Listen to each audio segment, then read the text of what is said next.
Bahkan ada manusia tersebut punya hati, tapi hatinya nggak digunakan untuk pengertian, perasaan. Dia punya mata, nggak digunakan untuk mendengarkan. Dia punya mata, nggak digunakan untuk melihat. Dia punya telinga, nggak digunakan untuk mendengarkan. Maka mereka ulaika kal'an, seperti binatang. Boleh wujudnya manusia, tapi karena tingkah lakunya yang mengalamatkan dirinya kepada binatang, bahkan lebih daripada binatang, balhum adol, lebih sesat daripada binatang. Maka lulusan tahun 1981 SMP Negeri Cirende ini memanusiakan manusia dengan cara apa?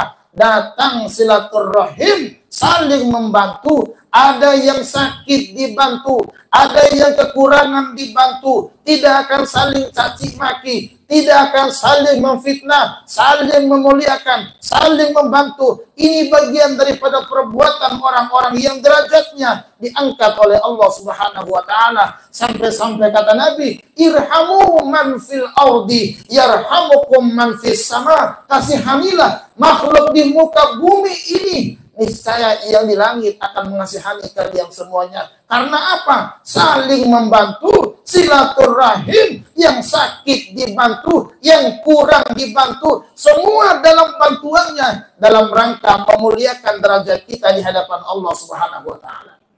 Itulah hebatnya alumni SMP Negeri Cirende. Ini mah dipertahankan terus. Baru kali ini saya ceramah ada maulid dari kalangan alumni yang nenek-nenek begini. Iya, Pak. Iya. Nah, 81 Pak alumni.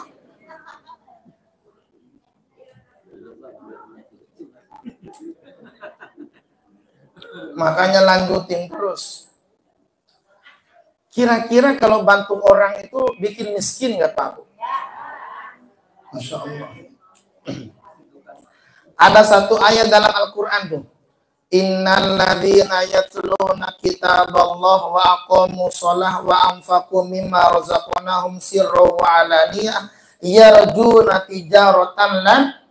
Salah satu amalan yang yarjuna tijaratan lan tabur, tidak akan pernah merugi adalah wa anfaqu mimma razaqnahum sirran wa alaniyah, membantu orang dari bagian terkecilnya. Di kantong kita ini ada uang 55.000. Panitia minta disumbangi. Itu kira-kira kalau sumbangi 5.000 itu rugi nggak? Rugi nggak? Rugi nggak? Tetapi yang dikeluarin 50 apa 5.000-nya? Yang dikeluarin 50 apa 5.000 nih? Tulis nama hamba Allah 5.000. Halo. 50. Alhamdulillah nih 50 nih. Tulis nama hamba Allah 5.000, di kantong ada 100. Tapi kalau dikeluarin rugi nggak? Infak akan dibalas oleh Allah Subhanahu wa taala. Ini yang datang jauh-jauh remian begini nih, balasan Allah Subhanahu wa taala 1 langkah 10 kebaikan. Apa ruginya? Makanya kata Allah, yarjuna tijaratan lan tabur. Orang yang mengeluarkan bagian terkecilnya dari hartanya. Ada yang bawa pisang, ada yang sumbang air, buah-buahan, segala macam. Apalagi nanti buat si penceramahnya. Umpama gitu kan. Air putih. Air putih. Nah kalau 1 durun kan bisa dijual sama gua. Masya Allah ibu bapak sekalian. Inilah hebatnya manusia. Tapi manusia itu dari kata bahasa Arab ada ma, ada nasia. Makanya manusia. Ma artinya sesuatu, nasia artinya lupa. Manusia itu artinya sesuatu yang lupa. Maka saling diingatkan. Ketuanya mengingatkan kawan-kawannya. Tiap bulan diingatkan. Ayo kumpul, ayo kumpul, ayo kumpul. Kata orang dulu, kumpul makan nggak makan yang penting. Makan nggak makan yang penting. Kalau kata sekarang, kumpul nggak kumpul yang penting. Celaka. Orang dulu semuanya kumpul, walaupun nggak ada makan, kumpul baik orang dulu mah. Yang penting ada rokok jarum sama kopi pahit, udah jadi. Lah orang sekarang Masya Allah ditanya, ada makanan nggak? Kagak. Lah kagak, oh gak gua kumpul. Lah di rumah gua kalau kagak enak. Orang dulu mah beda Pak. Akur kumpul, ada warkopnya. Orang Pondok Cabe dulu mah Masya Allah, sarapan paginya nasi uduk sama teh tawar. Wali pondok dulu begitu, Pondok Cabe. Dan sekarang nasi uduk susah nyarinya.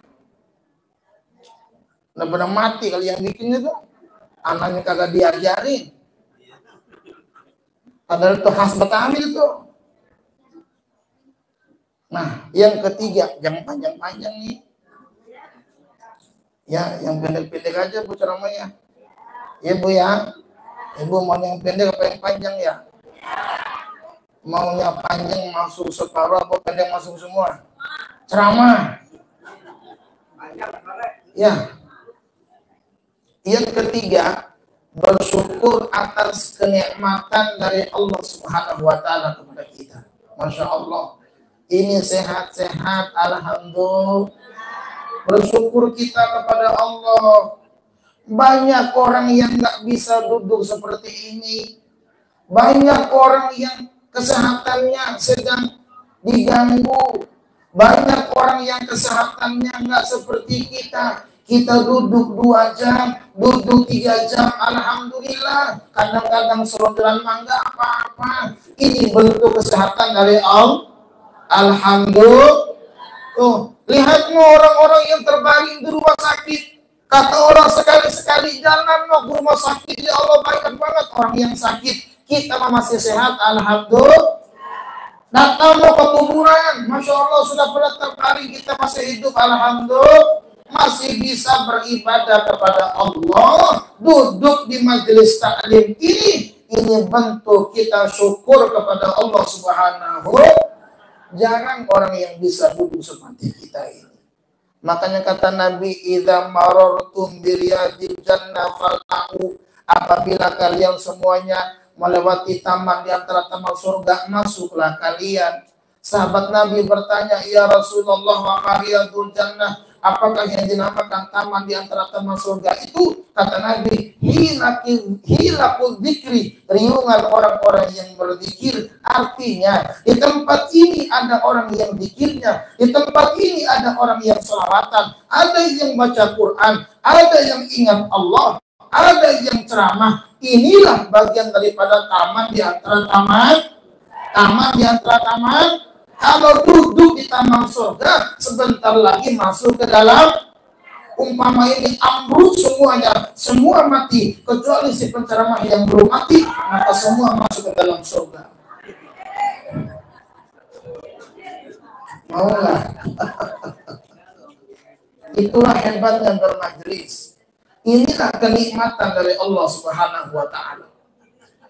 Kata Nabi, bagaimana cara kita bersyukur dalam hidup ini? Lihat dalam salah satu hadis Nabi itu.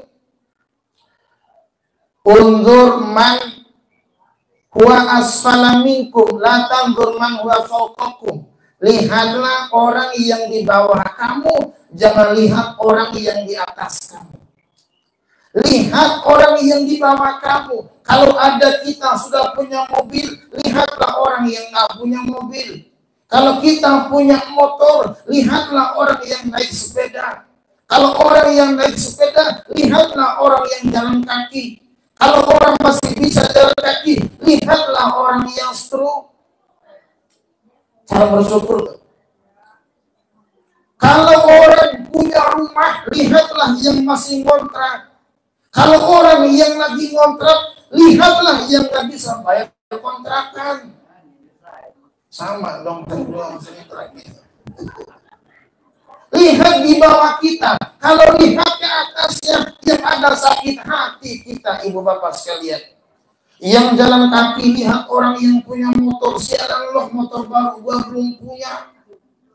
Yang punya motor pingin punya mobil, nggak dapat lemparin mobil orang, biar rusak urusannya.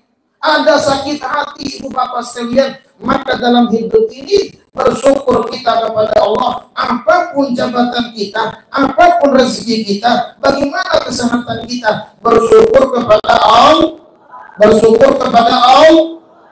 Terakhir, ibu bapak sekalian, ada istri soleh suami, istri soleh suami soleh. Saya suka mau berhenti ceramah kalau ibu-ibu sudah siapin makan siang. Tenang bu, terakhir dari saya. Ada cerita istri soleha, suami soleh. Mereka awalnya kaya raya, pabrik punya, mobil banyak, rumah di mana-mana, deposit di mana-mana ada. Ini orang jatuh bangkrut, ibu bapak sekalian. Pas jatuh bangkrut, tinggal mobil satu, tinggal rumah satu, tinggal motor satu, tinggal istri. Emang satu-satunya pak. Akhirnya apa? Si suami ngomong sama istrinya, maafin bapak ya. Kalau kemarin kita banyak perusahaan, kalau kemarin banyak mobil, kemarin banyak motor, deposit di mana-mana, sekarang mobil tinggal satu, rumah tinggal satu, motor tinggal satu. Jawaban istri soleha apa? Bapak, jangan ngomong begitu. Alhamdulillah kita masih punya rumah satu. Lihat no, tetangga kita masih ngontrak. Alhamdulillah. Karena ini orang wajah-wajah bangkrut lama-lama, rumah kejual, akhirnya ngontrak juga.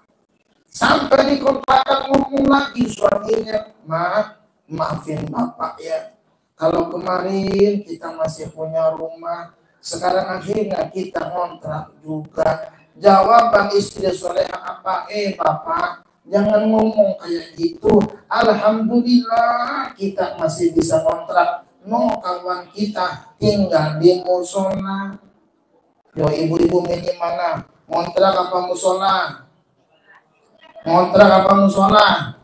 Enggak, dua-duanya pak. Istri sialan ini ya.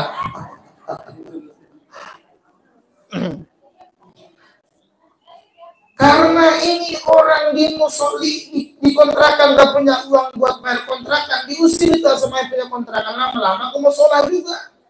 Sampai ke musola ngomong lagi suaminya, maafin bapak ya.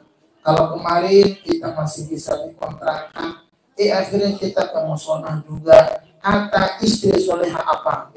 Bapak, jangan ngomong begitu. Bersyukur kita kepada Allah. Alhamdulillah Pak Haji masih ngizinin kita tidur di musola. No, kawan kita di kolong jembatan.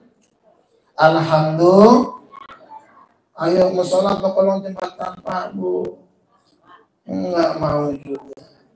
Tapi itulah cara bersyukur kepada.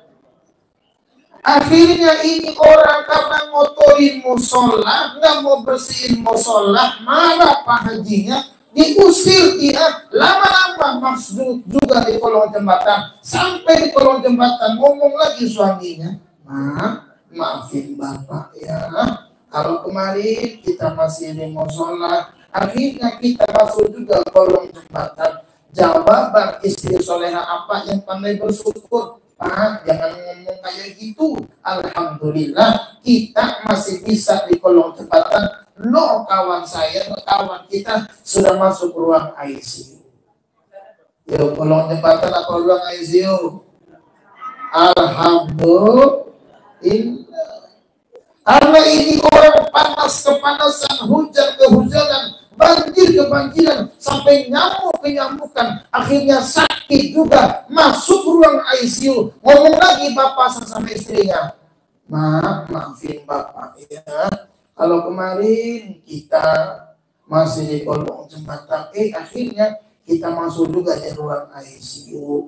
Jawaban istri soleha yang pandai bersyukur gimana? Pak, alhamdulillah kita di ruang ICU. No, kawan kita sudah mati. Yo, ibu bapak mau yang mana? Orang ICU apa sudah mati? Enggak. Akhirnya ini orang gak punya uang buat bayar rumah sakit, marah dokternya, disuntik, mati lama-lama. Akhirnya mati, dikuburin bareng di kotor dua-duanya. Sampai di kuburan ngomong lagi bapaknya, maaf ya, kalau kemarin kita masih di ruang ICU, akhirnya kita mati juga. Biarinlah mati daripada hidup susah, kata maknya. Nah, karena cerita sudah mati, maka selesai juga ceramahnya. Semoga semuanya disehatkan oleh Allah Subhanahu wa taala, panjang umur dalam taat kepada Allah, hidupkan silaturahim ini, insya Allah kita semuanya akan dimuliakan oleh Allah Subhanahu wa taala. Demikian, hasbunallah wa ni'mal wakil. Wassalamualaikum warahmatullahi wabarakatuh.